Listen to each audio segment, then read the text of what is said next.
जमीयत उलमा इस्लाम पाकिस्तान के लिए मौत और ज़िंदगी जितनी अहमियत रखती है, जिस मौजू पर मैं अभी गुफ्तगू करने लगा हूँ, यकीनन ये मेरी गुफ्तगू हर मज़हबी बंदे के लिए बहुत अहम है, लेकिन ख़ासकर जमीयत उलमा इस्लाम पाकिस्तान को इस पर तवज्जो देनी चाहिए। मेरी इस गुफ्तगू को आखिर तक लाजमी सुन लीजिएगा, मगर एक बात याद रखें कि बात होगी दलील के साथ, सबूत के साथ। अगर आपने भी आगे से कोई रिएक्ट करना हुआ, इत्तेफाक करना हुआ या इख्तिलाफ करना हुआ, मुझ पर एतराज़ करना हुआ या मुझसे सवाल करना हुआ, तो दलील की बुनियाद पर।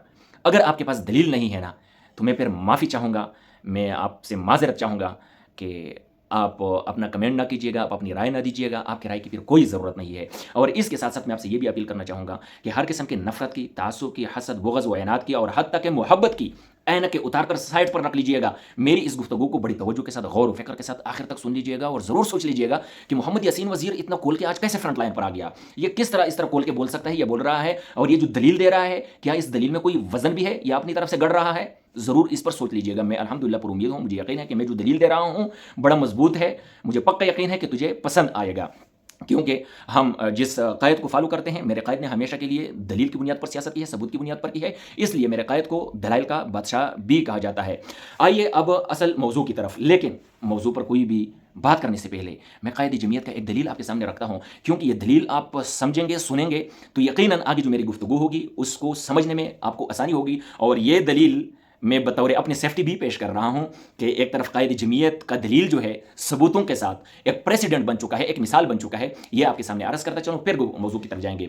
आपको याद होगा, अगर ना भी याद हो तो मैं अभी आपको याद दिलाता हूँ, कायद जमीयत ने बहुत अरसा पहले हर चौक चौराहे में, हर जलसे में, हर जुलूस में, हर मुनासिब फोरम पर ताकतवरों को, मुक़्तदिर हल्कों को, हुकूमत पाकिस्तान को वार्न किया था, खबरदार किया था कि याद रखो, फाटा के लोगों की मर्जी के बगैर, वहाँ पर रेफरेंडम किए बगैर, वहाँ की राय लिए बगैर आप फाटा का इंतजाम खैबर पख्तूनख्वा में नहीं कर सकते। मत करो ये जुल्म, मत करो ये जबर, क्योंकि अगर आपने ऐसा किया तो कल को इंडिया कश्मीर पर दावा बोलेगा, कश्मीर पर अपना कब्जा जमाएगा, तो आप उनके आगे किस मुंह से जाओगे, किस तरह उनको जवाब दोगे, उनको रोकोगे कि आपने यहाँ पर कब्जा क्यों किया?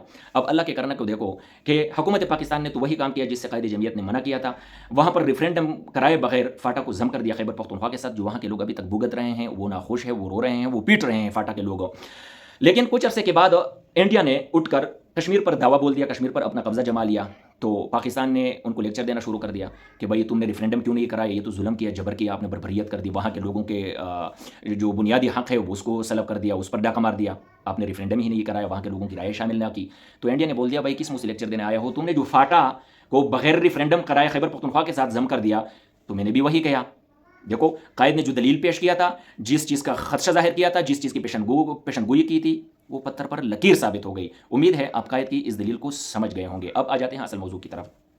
इमरान खान इस वक्त जेल में है। मेरा मौक़िफ़ ये है कि इमरान खान जो चेयरमैन पीटीआई है, उसकी सेकेंडरी लीडरशिप, थर्ड लीडरशिप, इनको कल भी नहीं, आज रात 12 बजे से पहले पहले फांसी पर चढ़ा देना चाहिए, मगर कानून के मुताबिक, आईन के मुताबिक, जमहूरियत के मुताबिक, उसूल के मुताबिक, आईन के मुताबिक लाकानूनियत नहीं करनी चाहिए। और नून लीग वाले कह रहे हैं कि ये एक फितना है, इसका सर कुचल देना चाहिए। राना सनाउल्लाह हर टीवी टॉक शो में कहता है, और हत्ता कि एक दिन तो एक एंकर ने सवाल किया कि भाई इमरान खान तो आज़ाद हो रहा है, तो राना सनाउल्लाह ने कहा और भी केसेस बन सकते हैं, ये तो कोई मुश्किल बात नहीं है, ये नहीं, ये हर सूरत इमरान खान को अंदर रखना चाहते हैं, ठीक है। तो अब हमने देखा भी काफ़ी अरसे से कि पीटीआई के साथ गैर जमहूरी, गैर इंसानी, गैर आईनी, गैर कानूनी, गैर अखलाकी सलूक किया जा रहा है, और इस पर सारे इदारे भी इसमें शामिल है, सारी एजेंसियाँ भी शामिल है, हुकूमत भी शामिल है। हर किस्म के कवानीन को पामाल किया जा रहा है, जमहूरियत को, आईन को, कानून को, उसूल को, अखलाकियात को, इंसानियत के जो उसूल होते हैं, जो तकाज़े होते हैं, उसको भी पामाल किए जा रहे हैं, और यही रेडिट लगाए हुए हैं कि ये एक फितना है, ये दहशतगर्द है, इसको ख़त्म कर देना चाहिए। मैंने ये शुरू में कहा था कि जमीयत उलमा इस्लाम के लिए ये मौत और ज़िंदगी की जितनी अहमियत रखती है। मैं जमीयत उलमा इस्लाम पाकिस्तान से अपील करना चाहूँगा कि आपने इसका हिस्सा नहीं बनना, क्योंकि अगर आज आप इसका हिस्सा बनेंगे, आप कहेंगे कि हर सूरत पीटीआई को कुचल देना चाहिए, पीटीआई को ख़त्म कर देना चाहिए, आईन का भी ख्याल नहीं रखना चाहिए, कानून का, उसूल का, जमहूरियत का, इंसानी तकाज़ों का, इन सब चीज़ों को पामाल कर देना चाहिए, इन सब कवानीन को पसे पुश डालकर पीटीआई को ही ख़त्म कर देना चाहिए, पीटीआई को ही नहीं उठने देना चाहिए, तो फिर याद रखो तुम अपने मौत का गड़ा खोद रहे हो, तुम अपनी मौत को दावत दे रहे हो। अब आप पूछेंगे कैसे? जी, जब आप सुनेंगे तो मैं समझाऊंगा। अब सुन लीजिएगा। अगर आज तुमने लाकानूनियत का साथ देते हुए, भरभरियत का, जबर का, वहशियत का साथ देते हुए पीटीआई के खिलाफ अब कड़े हो गए, पीटीआई के खिलाफ हुकूमत का साथ दिया, इस भरभरियत में, इस गुनाह में आप शामिल हो गए, तो याद रखो वो दिन दूर नहीं है कि यही हुकूमत, चाहे नून लीग की होगी, पीटीआई की होगी, पीपल्स पार्टी की होगी, या किसी दूसरी तीसरी पार्टी की होगी, आपको भी ख़त्म करने के लिए एक दिन प्लान बना लेगी। तो फिर आप किस मुंह से कहोगे कि दलील की बुनियाद पर बात करो? آئین کی بنیاد پر کرو، جمہوریت کی بنیاد پر کرو، انسانی اور اخلاقی اصولوں کی بنیاد پر کرو، قانون کی بنیاد پر کرو، ثبوت کی بنیاد پر کرو، پھر یقیناً آپ نہیں کہہ سکو گے۔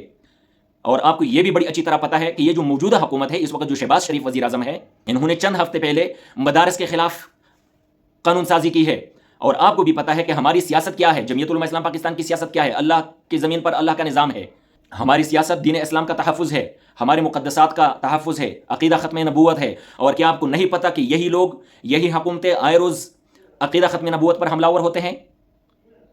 کیا آپ کو نہیں پتا کہ یہی حکومتیں آپ کو انتہا پسند کہتے ہیں، آپ کو جہالت کی فیکٹریاں کہتے ہیں، آپ کو دہشت گردوں کے معاون، دہشت گردوں کے دوست کہتے ہیں؟ کیا آپ کو نہیں پتا کہ وہ بار بار کہہ رہے ہیں کہ ان مدارس میں دہشت گرد تیار ہوتے ہیں؟ آپ تو لاقانونیت کا ساتھ دے ہی نہیں سکتے۔ اگر آپ دیں گے تو اپنے لیے موت کا گڑھا کود رہے ہو، اگلے روز حکومت کے لیے آپ پر ہاتھ ڈالنے کا جواز پرووائڈ کر رہے ہو۔ جب حکومت آپ کو فتنہ کہے گی، آپ کو انتہا پسند کہے گی، آپ کو دہشت گرد کہے گی، جو کہ روز روز کہتے ہیں، تو وہ آپ پر پھول توڑی نہ برسائیں گے، وہ آپ پر حملہ آور ہوں گے، آپ پر پھنجے گاڑیں گے، اور آپ ریئیکٹ کرو گے اس کے بدلے میں۔ جب آپ ریئیکٹ کرو گے تو پتہ نہیں پھر وہ کون سا مئی ہوگا۔ پی ٹی آئی کے لیے تو 9 مئی ہے نا، تو پھر وہ کون سا مئی ہوگا، وہ پھر وقت اور آنے والا تاریخ ثابت کرے گا۔ تو اس لیے میں کہہ رہا ہوں کہ قطعاً کسی بھی صورت، کسی بھی لحاظ سے لاقانونیت کا ساتھ مت دو۔ اس دن بھی حافظ حمداللہ صاحب سے سوال ہوا، ایک تو آپ لوگ قائدین کو سنتے نہیں ہے، قائدین کو سن لیا کرے کہ انہوں نے آج کیا کہا، کل کیا کہا، آئندہ کیا لایا عمل ہے۔ حافظ حمداللہ صاحب سے پوچھا گیا کہ پی ٹی آئی کے حوالے سے، انہوں نے کہا بھائی ظلم ہو رہی ہے، عمران خان پر ناجائز کیسز بنا رہے ہیں، اسٹیبلشمنٹ اور حکومت ہار چکی ہے، ظلم کا ساتھ ہم نہیں دے سکتے۔ یہ حافظ حمداللہ صاحب کا بیان ہے۔ تو آپ بھی سوشل میڈیا پر خدا کا واسطہ ہے بار بار فتنہ کا ریٹ لگائے رکھے ہو کہ بھائی ان کو مار دینا چاہیے، کچل دینا چاہیے، فلاں بھائی کرو، ٹھیک ہے، ہماری جو لڑائی تھی ہماری سیاسی لڑائی تھی، ہم نے جو کرنا تھا سیاسی لڑائی کے مطابق کر دیا، اور آئندہ بھی کریں گے۔ لیکن ایسا ہم نہیں کر سکتے کہ لاپتہ کر دو، اغوا کر دو، زد و کوب کر دو، تشدد کر دو، زبردستی پریس کانفرنس کرا دو، الٹا لٹکا دو، سیدھا لٹکا دو۔ اس کا ساتھ ہم نہیں دے سکتے، معذرت کے ساتھ۔ اگر میرا یہ دلیل آپ کو سمجھ میں آیا ہو، آپ کو پسند آیا ہو، تو ضرور شیئر کیجئے گا۔ مجھے اجازت دیجیے، والسلام۔